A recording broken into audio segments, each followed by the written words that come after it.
ஒரு ஜோசியக்காரனை கூட்டிகிட்டு வந்து அவருக்கான சிறப்பு அதிகாரியாக வந்து நியமிச்சிருக்கிறாரு. உன் காசில் நீ ஜோசியம் பாரியா? அரசாங்க காசில் எதுக்கு நீ ஜோசியம் பார்க்குற?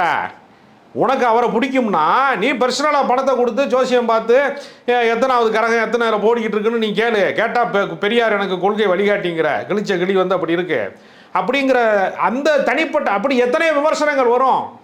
முதல் நாளே வந்து வந்தே மாதரம் பாடுறாங்க, தேசிய கீதம் பாடுறாங்க, தமிழ்தாய் வாழ்த்து 3வது இடத்துக்கு தள்ளப்பட்டுச்சுங்கிற நிலைமை வருகிறது. அப்போ அரசியல் தவறுகளின் வழியாக நாங்கள் எதிர்க்கட்சியாக ஃபைட் பண்ணுவோம், நாங்கள் விடமாட்டோம் அப்படின்னு சண்டை போடுவோம்னு திமுக காத்திருக்கு. இவங்களால் காத்திருக்க முடியவில்லை. ஏனென்றால் அவர்களுக்கு பெரிய கொள்கையோ கோட்பாடோ தொலைநோக்கு திட்டமோ, இப்போ ஒவ்வொருத்தருக்கும் ஒரு தொலைநோக்கு திட்டம் இருக்கிறது. கம்யூனிஸ்ட் கட்சியில் இருக்கக்கூடியவர்கள் வந்து நாளைக்கே ஆட்சியை பிடிச்சிருவோம், அதிகாரத்தை பிடிச்சிருவோம் அப்படின்னு யாரும் நம்பி காத்திருக்க மாட்டாங்க. அவங்களுக்கு வந்து என்னென்னா சமூகத்திலே சமத்துவம் வரணும், ஏழை பணக்காரன் வித்தியாசம் ஒழியணும், வர்க்க வேறுபாடு ஒழியணும், தொழிலாளர்களுக்கான உரிமை நிலைநாட்டப்படணும் அப்படின்னு தான் அவங்க கட்சி நடத்துகிறாங்க. எம்எல்ஏ ஆயிரணும், எம்பி ஆயிரணும், கொள்ளையடிச்சு கோடி கோடியாக வந்து சம்பாரித்து வந்து வீடு கட்டணும், காரு வாங்கணும், பங்களா வாங்கணும், தனி விமானத்தில் பறக்கணும் அப்படின்னு அவங்க நினைக்க மாட்டாங்க. தொலைநோக்கு திட்டம் இருக்கிற அரசியல்வாதிகள் என்று ஒரு வகை இருக்கிறது. ஈஸியாக இருக்குன்னா அவர்களுக்கு சாதி ஒழிப்பு, சனாதனத்தை வந்து இல்லாமல் செய்வது, சமத்துவத்தை நிலைநாட்டுவது அப்படின்னு ஒரு கோரிக்கை இருக்கிறது.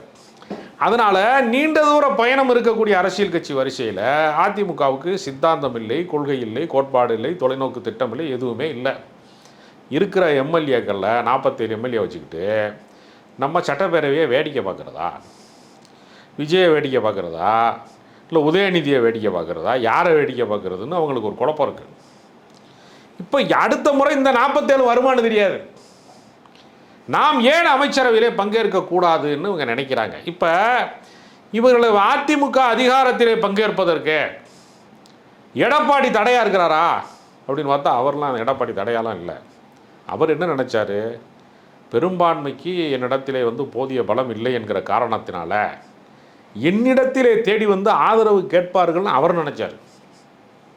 ஆனால் அவர்கள் என்ன செஞ்சாங்கன்னா, மதச்சார்பற்ற அணியாக இருக்கக்கூடிய காங்கிரஸ், திமுகவின் தோழமை கட்சிகளாக இருக்கக்கூடிய விசிகா, கம்யூனிஸ்ட் கட்சிகள், இந்திய யூனியன் முஸ்லீம் லீக் போன்ற மதச்சார்பற்ற சக்திகளை நோக்கி அவர்கள் பெரும்பான்மை வேண்டும் என்பதற்கு பயணித்தார்கள்.